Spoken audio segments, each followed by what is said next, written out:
تعالوا سريعا كده اعرفكم على محمد الصفوني. والراجل ده من عيله مشهوره قوي اللي هي عيله الصفوني، واكيد كل اسكندريه عارفه مين عيله الصفوني. بالمناسبه كده عيله الصفوني من اول الناس اللي تعمل شاورما مصر في اسكندريه. بس محمد الصفوني بقى قرر يدلع الشاورما اكتر، فعمل شويه اختراعات ما تجيش على البال. شاورما بالبطاطا، شاورما بالرز، واختراعات كتير قوي صعبه اقولها لك كلها في فيديو واحد. كل اللي هقدر اقوله لك ان المكان ده هيرجعك 20 سنه ورا، وصدقني ما ترجعش ورايا هتتدلع يعني هتتدلع. وعندهم اختراع اسمه الجسديه، اوعى تنسى تجربه، ودي اقل حاجه عندهم. يا جماعه شابول اللي اخترع الحوار ده.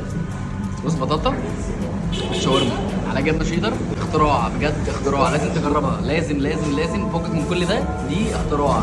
وزي ما قلت لك كده في بدايه الفيديو ان الراجل ده بيعمل شويه اختراعات جامده جدا جدا جدا. انا عايزك كده يا عزيزي تتخيل معايا ان انت بتاكل ساندوتش شاورما بالبقدونس بالبصل بالطحينه والطماطم والنعناع وكل ده على قطمه واحده. فتخيل كده الجمال. ولان الراجل ده مبدع زي ما قلت لك، فقرر ان هو يبدع في حاجه واحده بالنسبه للدرينكات، وهو المانجا. يعني انت متخيل انا عايز اروح له تاني عشان المانجا؟ نيجي بقى للمهم. طبعا كلنا مختلفين الاراء ومفيش بني ادم بيعجبه راي التاني، فعشان كده الراجل ده قرر زي ما انت شايف كده ان هو يعمل كل العيش اللي تتخيله